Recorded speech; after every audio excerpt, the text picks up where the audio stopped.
Experiencing content. I don't find your lack of faith disturbing. I'm just really excited for Rogue One. Hi everyone, it's me, coming back to you with another super long video, but I hope this one is worth it. Well, they're all worth it, but that's, your own opinion, I guess.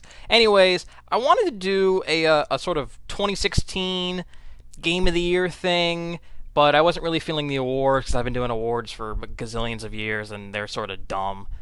Because so many people are into so many different genres, and I wanted to do like a retrospective, and I sort of, for the most part, found myself looking at a lot of the games that came out this year with a particular angle and perspective, and it seems like 2016 was the year of the comeback narrative, where a lot of these games and companies just needed to come back and convince people and really like deliver to fans on a particular franchise or a particular title, and some of them succeeded and some of them didn't. And I wanted to sort of like go in and look at and explore all of the different games, whether they're very big or very small, whether they were really well selling titles or not well selling titles.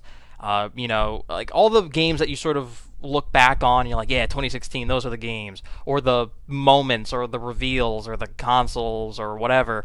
And there's just one narrative thread that sort of links all of them, and that's this comeback. So I guess let's explore. Let's go through the year 2016, the comeback year. I'm going to try to fly through these as fast as I can because there's a lot. But the first game that came to mind was Doom. I mean, holy shit, no one expected this to come out of the woodwork and become one of the best games of the year, multiplayer not included. What a total comeback story. Bethesda knocked it out of the park. None of us were expecting it to be this good. Doom 3 was a little, it was okay. I liked it. But holy shit, what a fucking comeback. That's how you do it correctly. And on the flip side, you had Battleborn, and in a bit you're going to see B-roll footage of Evolve. Two games that came out, and this year they had these comeback narratives they wanted to tell. Oh, we're coming back. It's going to be better than ever. Please like us. Free to play. We'll do anything. Please buy our games. And it just didn't work out. And I think you're sort of seeing the video game industry realize that you need to really attract people and you need to keep them playing your game because your game is a service now. So whether you want to give out free content, whether you want to just make sure you patch the shit out of your game, if they're not staying, you're dead in the water. And so those comeback narratives failed. On the flip side is a sort of a comeback narrative that I think a lot of people were sort of not talking about or underselling. Battlefield 1. I remember Battlefield 4 had tons of server issues. No one liked Hardline. And then they came out with this new style, this new theme. It was like, yeah, fuck it, World War 1. We don't give a shit. Comeback, man. People like this game a lot. So, again, you can sort of see like a lot of these games, some of them sort of came back and they did it well and some didn't. Another example, Square Enix.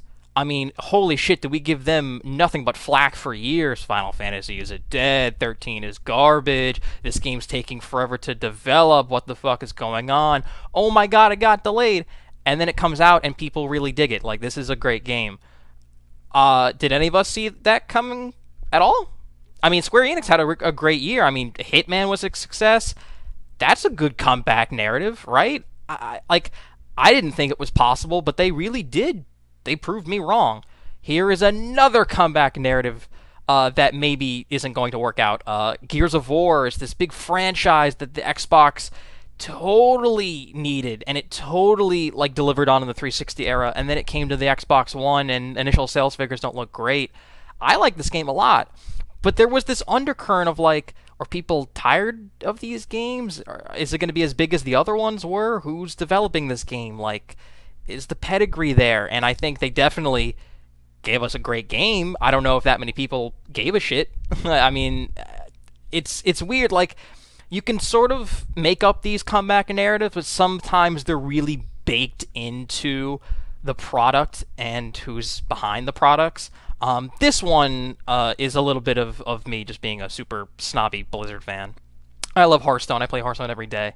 And for me, at least, there's this, like, esports bubble, and if you're not in it, then you don't care. But for me, like, there was this whole narrative of like the Hearthstone meta is very stale. There's too many cards. What is Blizzard gonna do? They introduced formats. They finally made a standard and a wild where they had old cards be out of esports contention, and then these new expansions this year were great. So there's a little bit of a comeback sort of narrative there that I really appreciate. So I feel like every particular game, if you're really into it, they have these little ups and downs, these little roller coaster rides of comeback narratives. I feel like a lot of years you were able to do this, but this year just had like too many.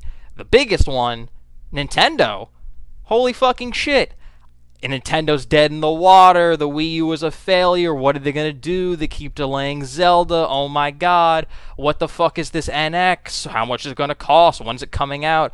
Are the shareholders, like, are they pushing Nintendo to go mobile? What the fuck are they doing? I mean, it was just ad nauseum.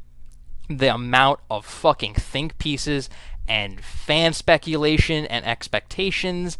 And it was just too much. And then this fucking Switch trailer drops, and we lose our collective minds. We totally forget all the bad stuff they did, and it's like, here we go, we're ramping up. Super Mario Run, Pokemon Go, Sun and Moon, Switch, we're doing it. Nintendo's finally coming back, and everything seems like it's going to be super exciting for 2017, but it seemed like Nintendo was able to sort of dig through and find their own path. There is this comeback narrative. We all want to see Nintendo succeed. They have some of the best games ever. No one wants Nintendo to fail. And this Switch trailer was sort of like the first ray of light. I was like, oh wow, maybe I'm going to buy a Nintendo console for the first time ever. Speaking of comeback narratives, Lucky Palmer? Do you guys fucking remember that shit? Like, that is just mind-boggling. I don't even want to get into this whole VR thing, because like I used to work in VR, and there's the Vive and the Rift, and there's mobile VR, and there's the PSVR, but that just has a gazillion narratives you could really pick through. I mean, geez Louise, I could sit here for days and talk about this shit.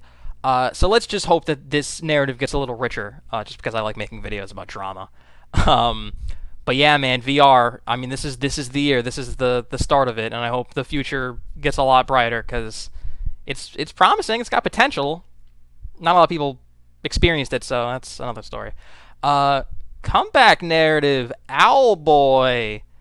9 years in development, I want to say. That's off the top of my head. I don't want to do research for these things. I like this game.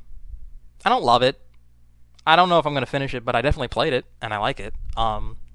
That's just really nice to know that like these games that people like dedicate their lives to, they spend so long working on, finally come out and they're good. There might be another clip of that coming up. But like, Ukulele and there's like all these indie games that like we want to see these things triumph and do it. Yeah, we finally gave you the money and you made the thing. Here's another interesting one. Capcom. You can totally talk about Capcom coming back in a good way and a bad way. Street Fighter, we'll get to that later, but the good way is that it seems like they're totally on the ball with Resident Evil, and it seems like they figured out their shit, and I guess decided to pick up where Konami dropped off with PT, and they figured, let's just fucking go for it, man. Let's just put together like a really new style and just new gameplay and a new theme and just new everything, and just put out creepy demos and just get people back into it, get them fucking excited for Resident Evil 7, which is coming out very soon. So that's a great comeback narrative. I feel like Capcom is just like one of the easiest companies to pick on, just because they won't bring back Mega Man, and I don't know what the fuck they're doing with fighting games. That's a whole nother video. But it's good to know that at least it looks like they seem to know what they're doing now. I guess they're trying to be competent at something, because I really want Capcom to give us great games again, because they're very good at giving us great games. Here we go. This fucking shit. This year of the comeback narrative, man, it has just been going south for Capcom. Sales, reviews, critical opinion, fan opinion, fucking Street Fighter, the worst modern history release of a fighting game I've ever witnessed, and I really don't know what Season 2 is going to bring. Just a total, utter shit show, and I really hope Marvel vs. Capcom Infinite is good, because, like, it seemed like they were struggling the whole year to just give fans what they wanted and do something, but none of it's working, and I feel very bad. But they should have done better. Oh boy, comeback narrative, Last Guardian, holy fucking shit. I feel like everyone on the internet who follows games knows the narrative of this. Everyone knows the story of The Last Guardian.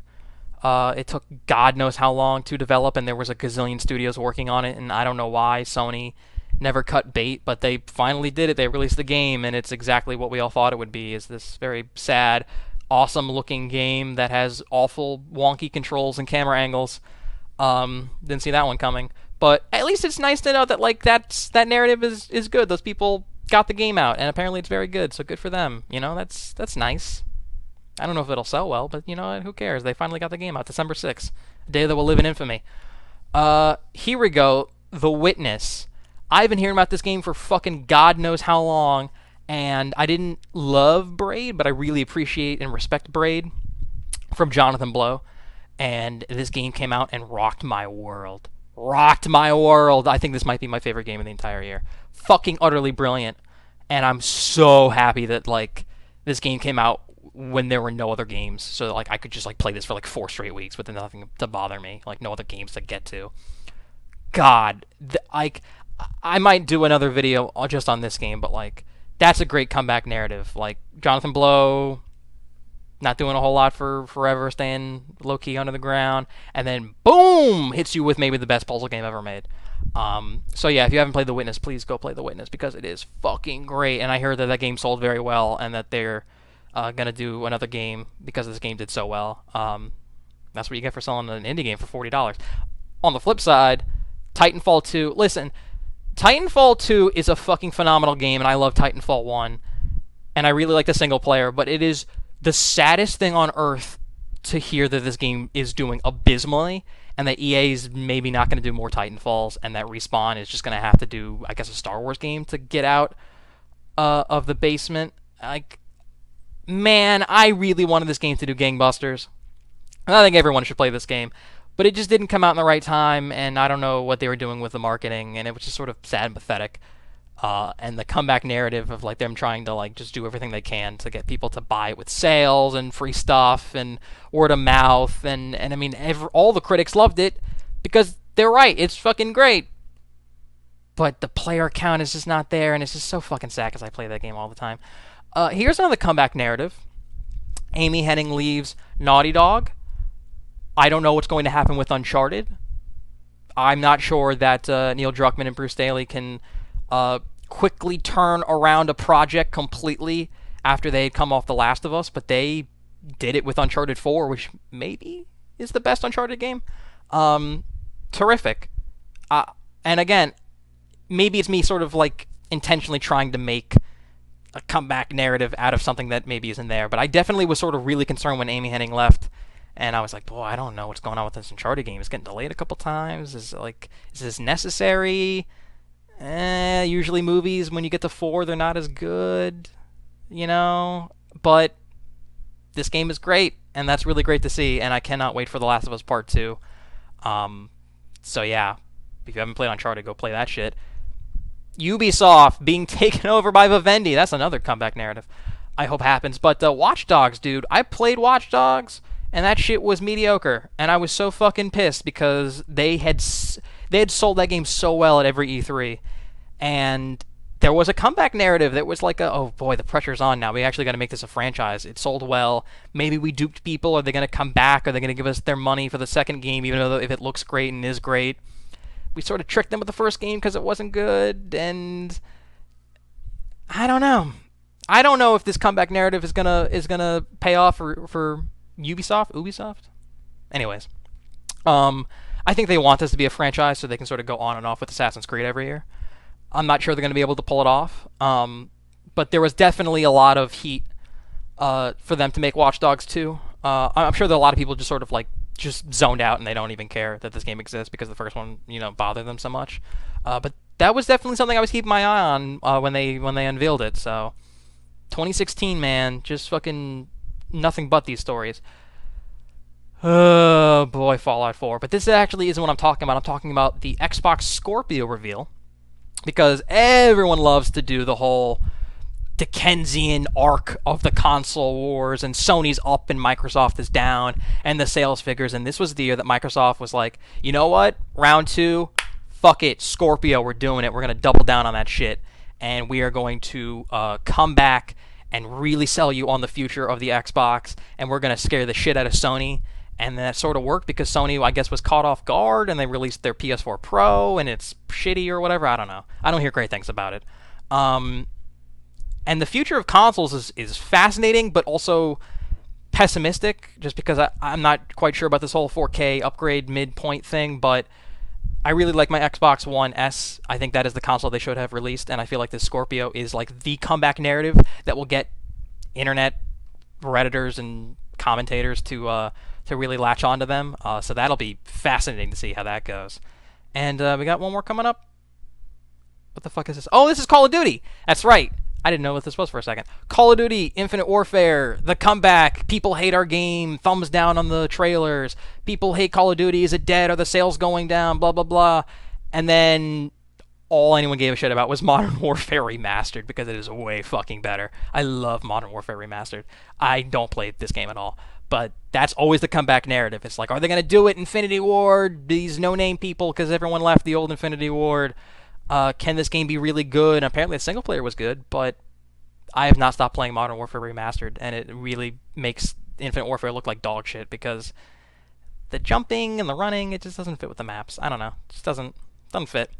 And I think the last one we got on here is Dark Souls 3. Again, you can sort of make a comeback narrative because everyone hated 2, and 2 is the worst. But despite it being somewhat good, but like, it just wasn't one. And this was like they're coming back. Miyazaki, he's gonna come back after Bloodborne and really make a great Souls game, and he did.